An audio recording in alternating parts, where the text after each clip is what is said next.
El pacto de familia o los pactos de familia borbónicos. ¿En qué consistieron? ¿Cómo fueron? ¿Fueron lesivos para España o por la contra le beneficiaron? Asimismo, ¿qué repercusión tuvo en América? ¿Qué repercusión tuvo contra Inglaterra?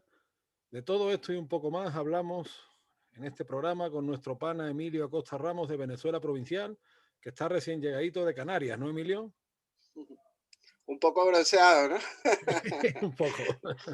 Un poco. Bueno, Antonio, de verdad que encantado de estar una vez más en tu programa, en tu canal de YouTube, Antonio Moreno Ruiz. Y sí, vamos a hablar de un tema que es muy interesante, ¿no? Aquellos pactos de familia que se dieron entre el Reino de Francia y el de España entre el año 1733.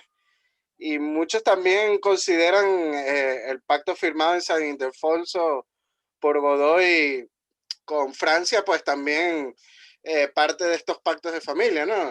En el año de 1789, ya con el reinado de Carlos IV, ¿no? Ujú. Pero hay que decir que los pactos originales de familia como tal fueron tres acuerdos, ¿no? En distintas fechas del siglo XVIII. Sí, Y claro. estos acuerdos eran para contrarrestar al reino de Gran Bretaña, ¿no? Aquella potencia que estaba surgiendo en Inglaterra en contra de estos dos países que eran España y Francia. Hay que decir que en aquella época en Europa se hablaba de las dos coronas. Es la Uh -huh, expresión que se utiliza para los pactos de familia borbónicos, aunque hay que decir que no era algo novedoso. Es decir, con los Austrias también se puede decir que hubo pactos de familia, pues si no, no entenderíamos por qué los españoles intervinieron en Flandes, ¿no? uh -huh. Entonces, bueno, es algo que va ligado a la concepción patrimonial del antiguo régimen, de la monarquía patrimonial, que eso es verdad que entra un poco en conflicto, por ejemplo, con la tradición romana. La concepción patrimonial es un poco más heredera del feudalismo centroeuropeo más que de Roma en sí, pero bueno, es verdad que España, sobre todo a principios del 16, al entrar en el equilibrio de las potencias europeas, pues entra en estos arquetipos políticos y no es algo que inventaran los Borbones. ¿Y Uh por -huh. qué digo esto? Pues tú sabes que los Borbones del siglo XVIII pues, son la causa de todos los males del mundo. Entonces, bueno, Y hasta los actuales Borbones también, ¿no? entonces, sin ser perfectos, los del siglo XVIII, hay que decir que esto se encuadra en el marco pues, de la política europea de la época.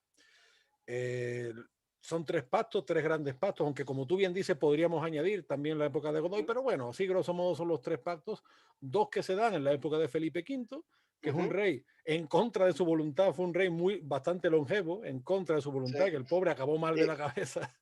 sí, con todos sus padecimientos físicos, ¿no? Correcto, y psíquicos incluso, y con Carlos III, que fue un pacto de familia importantísimo y que a mí me llama mucho la atención, Emilio, ese pacto de familia de Carlos III, porque como en tan pocos años cambió la cosa y para mal. Porque si uno organiza, o sea, si uno analiza todo lo que pudo organizarse en la época de Carlos III, cuando se recupera Menorca, cuando se cercan las Floridas, cuando España interviene victoriosamente en la llamada guerra anglo-española, la ayuda de Bernardo de Galvez a las 13 colonias, que Bernardo de Galvez forma una armada formidable con gente de ambos hemisferios. Yo, esto que tengo aquí lo he puesto en otros programas y es Uh -huh. un extracto del cuadro de la marcha de Galvez, donde se ven diversos tipos humanos pues que lucharon bajo la bandera de Bernardo de Galvez, bueno, Galvez, Unzaga, Fernando de Leiva, todos estos grandes héroes españoles en Norteamérica. Y sin embargo, en pocos años, ¿cómo cambió todo? Para mal. Porque ese pacto de familia ahí más o menos podemos decir que fue fructífero, aunque es verdad una cosa. Uh -huh. Si nos retrotraemos un poco a la época de Felipe V, hay que reconocerle que, hombre, Felipe V, en contra de los propósitos de su abuelo, él quiso ser rey de España y lo demostró muy pronto, con sus aciertos y sus errores. Pero él demostró muy pronto que él no quería ese lema de ya no hay Pirineos. No, él era consciente de que era rey de España, o mejor dicho, de la monarquía hispánica. Era un monarca hispano y desde primera hora luchó porque España se reconociera en el concierto de las potencias.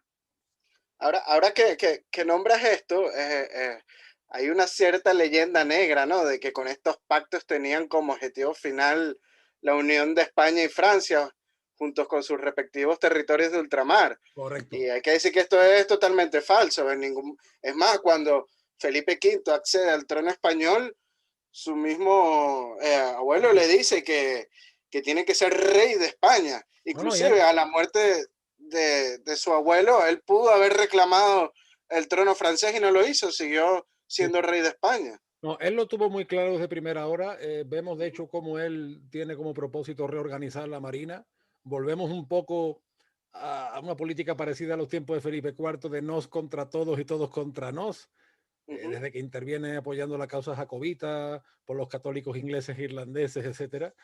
Pero hay que decir eso, ¿no? O sea, Felipe V, él tenía muy claro que él quería ser rey de España. Es más, a mí me llama la atención que los pactos de familia borbónicos estén tan denostados cuando España no tuvo tanta dependencia de la política europea en el siglo XVIII como sí la tuvo durante los siglos XVI y XVII. Es decir, con la Casa de Austria, España estuvo mucho más condicionada por los avatares políticos europeos. En la época borbónica, y me remito a historiadores como Tomás Pérez Bejo, para bien, para mal, como lo queramos, la monarquía hispánica se liberó de esos pesos centroeuropeos, de los pantanos de Flandes, que aquello no se acababa nunca, y tuvo una política, primero, marítima mucho más cercana, y en cuanto a, en Europa, esta llamada alianza de las dos coronas, que llamamos pacto de familia, y la relación con Italia, importantísima, porque los Borbones hay que recordar que Parma y Nápoles son monarquías sufragáneas. Entonces la relación con Parma, con Nápoles, no se interrumpió, siguió estando viva. O sea, yo creo que la política del Y 18... gracias a este pacto de familia, porque acordémonos que con la guerra de sucesión española se habían perdido los territorios europeos. Y Felipe V es el que recupera Correcto. Nápoles y Sicilia, que es donde entronizó como rey a su hijo el infante Carlos, que sería el futuro Carlos III, ¿no? Yo una vez escribí un artículo que era eso, el artículo se titulaba Carlos III, un rey napolitano para las Españas, porque entra dentro de ese arquetipo político del siglo XVIII, que por supuesto no fue perfecto. Sí es verdad, yo creo que Francia en esos pactos no cumplió el 100%. España tenía mucho más que perder que Francia, también tenía mucho más que ganar, dicho sea de paso, el peso de España en América era mucho más fuerte que el que tenía Francia. Hay que recordar que Francia, sus proyectos imperiales van fracasando uno tras otro. Los británicos invaden la Norteamérica francesa, el Canadá, cometen, que eso ha sido una cosa muy silenciada. Ha sido silenciado el genocidio irlandés, pero no olvidemos el genocidio de los acadianos, de los criollos francoamericanos del norte, que muchos acabaron refugiados en la Luisiana y durante 41 años fueron súbditos de la monarquía hispánica y se formó una alianza bastante interesante.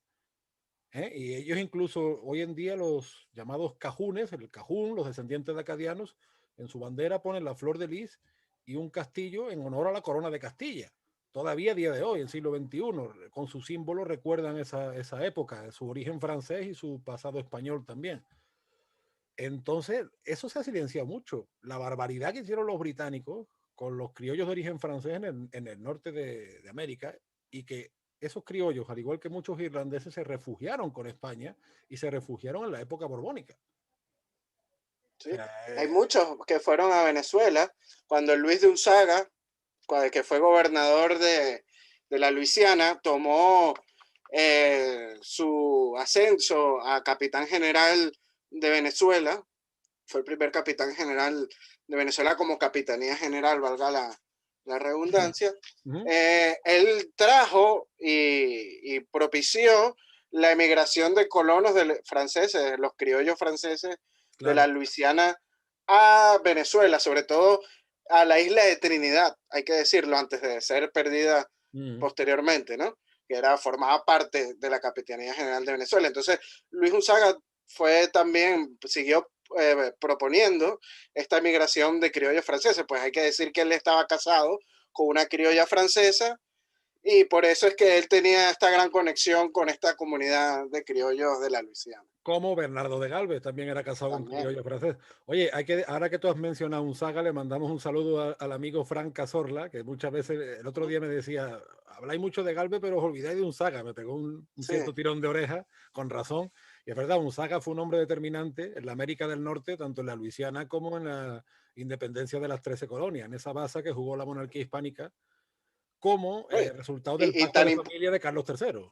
sí, y tan importante que en una carta donde se demostró que él fue el que acuñó el término de Estados Estados Unidos. Unidos de América, ¿no? El nombre Mm. de la nación. Pues fíjate que yo creo que Francia siempre ha sido mucho más hábil propagandista que España, porque en ese pacto de familia, en el último, lo diré, en el último cuarto del siglo XVIII, España pone mucho más la carne en el asador que Francia. La ayuda española en esa guerra anglo-española fue muchísimo más y mejor, y no digamos determinante, que la francesa. Y sin embargo ha pasado la historia, sobre todo por el cine, como que Francia fue la determinante. No, no, Francia fue el remolque. De hecho, mucha ayuda francesa pasó en verdad por España. O sea, y en esos pactos de familia, por eso te digo que Francia muchas veces como que estaba ahí un sí, pero no, ¿no? Francia, bueno, sí es verdad que, por Oye, hay que ejemplo, decir que Francia era el protagonista, por ejemplo, en el tercer pacto de familia, es la que se ve enfrentada a Inglaterra por la guerra de los 7 años, ¿no? Que es lo que incluye los territorios de Norteamérica. Y Carlos III muy conscientemente y pues entró otra vez a la política belicista, porque hay que decir que Fernando VI había traído pues una neutralidad activa sí, entre Reino Unido y Francia que llevó a la famosa Pax Hispánica, ¿no? Fernando VI, por Eh, cierto, un rey bastante hábil, y es una pena porque sí, fue un rey que si hubiera reinado el doble, pero bueno, claro, tuvo como 14, 15 años ahí, al final tuvo problemas psíquicos bastante graves, pero fue un rey conocido como el justo y como el prudente, y en su época la Marina española alcanzó un esplendor como probablemente no ha tenido en su historia, o sea, es ¿no? Fernando VI. E hizo que Inglaterra suprimiera el asiento de negros, ¿no? Y del navío de permiso, Sí, sí. que España nunca estuvo de acuerdo con eso, con esa obligación de estar comprando esclavos a Inglaterra, ¿no? Entonces Fernando VI hizo que se acabara este negocio del asiento. Pero Los bueno, pactos de familia, hay que yo creo decir que que, bueno, que Francia fue el principal actor siempre contra Inglaterra y mm, España siempre como que la apoyaba, ¿no? Bajo sus intereses, Carlos III quiso recuperar Gibraltar y Menorca, pudo recuperar Menorca, ¿no? es que eso iba yo Eh, antes cuando te decía lo de Felipe V, que dicen sí, que Gibraltar es una herencia de Felipe V y eso es falso.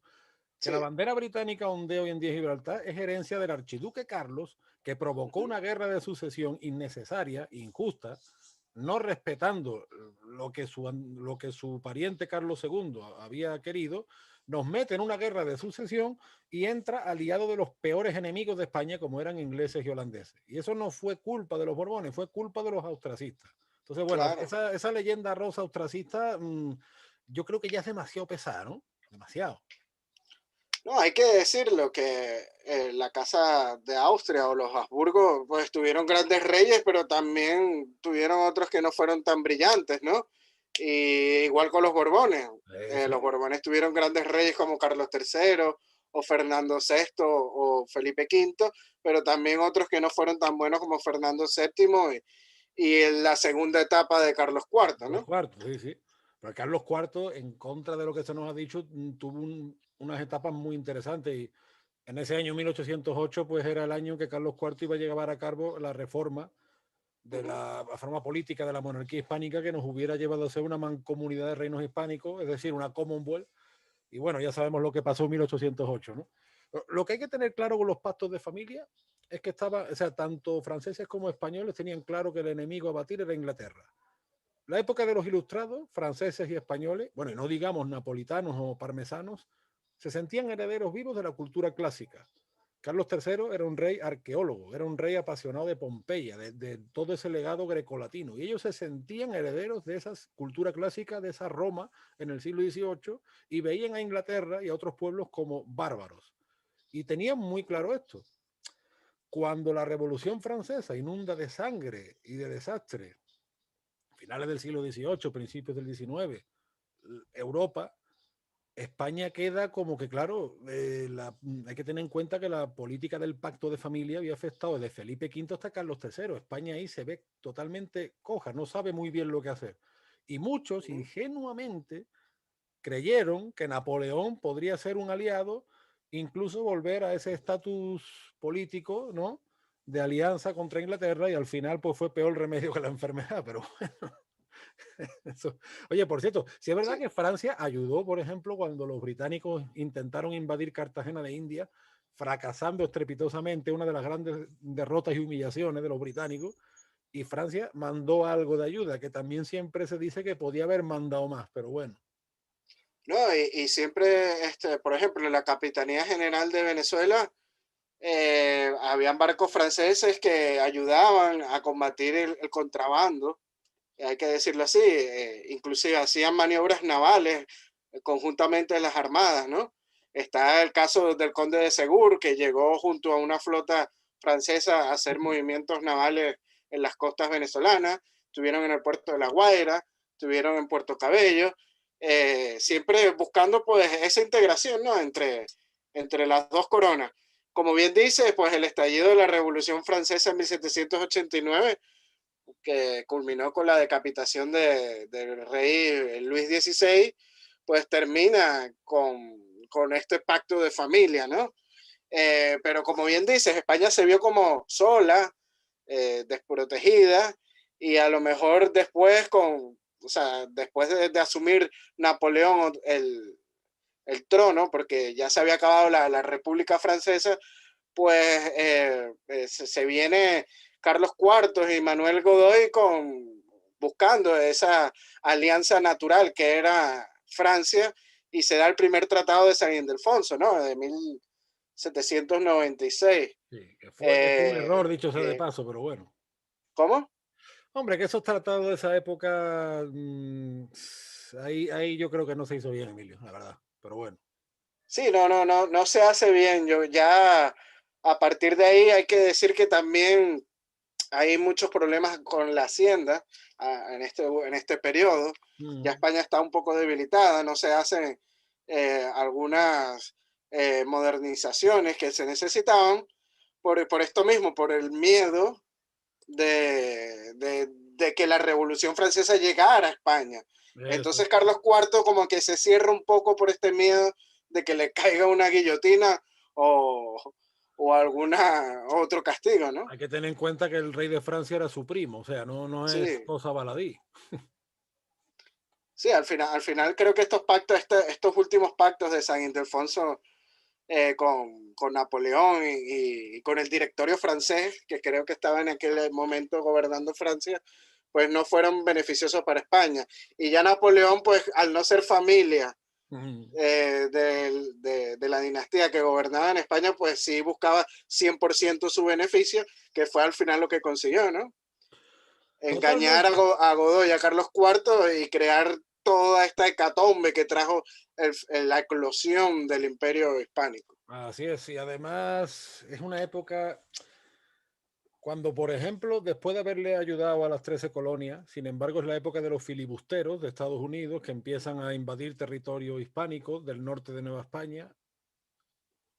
Todas las incursiones pierden, principalmente contra los dragones de Cuera y otros soldados de élite que tenía allí la monarquía, pero sin embargo al final se acaba pactando con ellos, se acaba entregando territorio, cuando, en fin, sí es verdad que era una cosa muy difícil de defender, y luego, bueno, a tal punto que fíjate, luego el Estado mexicano los acabó perdiendo también, pero que, hombre, que son unos años, la verdad, como te digo, que es que prácticamente no se podía saber en la época de Carlos III, aunque sí es verdad que tanto Carlos III como Bernardo de Galvez como el conde de Aranda sí quisieron, digamos, poner remedio a posibles males futuros que al final acabaron apareciendo, ¿no? ¿No? Y Carlos IV Correcto. lo estudió y casi lo implementa también, ¿no? A Esto, partir del año, de, mira, entre los años sí, 1806 y 1806 es la primera intentona separatista de Miranda que fracasa. uh -huh, del 1806 al 1808 está ya más que demostrado que Carlos IV iba a llevar a cabo esa reforma. Y incluso Godoy, siendo Godoy que no es para mí un modelo de gobernante, Godoy también estaba de acuerdo. O sea que, pero digo, ¿cómo lo tuvimos todo aquí, no? Todo en las manos y, en fin, las cosas de la historia, ¿no? No, Pero bueno. yo creo que eso fue gracias, o mejor dicho, culpa de la intervención de Napoleón, sin duda. No, sin duda alguna. Sin duda alguna, Si Napoleón lo no hubiera sabía. ocurrido eso, Claro. no se hubieran perdido los territorios americanos en la monarquía hispánica. No, y no hubiera ocurrido toda esa oleada de violencia, de ruptura traumática y un Ni larguísimo las guerras proceso. civiles Claro, hispanoamericanas, que fueron guerras civiles porque finalmente claro. los que idolatran a los libertadores y te hablan de epopeya, bueno, ¿contra quién fue esa epopeya? Si la gran mayoría de los soldados realistas eran del país. Entonces, estamos hablando de guerras civiles. Yo no sé No, entre... inclusive hay un bando que ni siquiera la mayoría eran del país, que es el bando rebelde, Bueno, porque la mitad del ejército de Bolívar pues eran legionarios británicos, hay que decirlo ¿no? así también. Y eso se ve muy claro en Perú. En Perú, la mayoría de peruanos combatieron del lado realista, mientras que la mayoría de los independentistas pues venían de otros puntos de Sudamérica y aparte de los británicos, los irlandeses, los alemanes, etcétera, etcétera. O en la misma guerra de México. Los que declaran la independencia son los mismos Los realistas mismos y te olvida la realistas, sí, cabeza. sí, sí. Las cosas de nuestro realismo mágico, ¿no? Sí, Bueno, yo pero creo, bueno, Emilio, que hemos dejado claro en este programa que primero el pacto de familia, con sus más y sus menos, era algo lógico de la época. La misma María Elvira Roca Barea, que es bastante crítica en esta época, así lo reconoce, ¿no? Supone el final de la época de los Austrias, el inicio de los Borbones.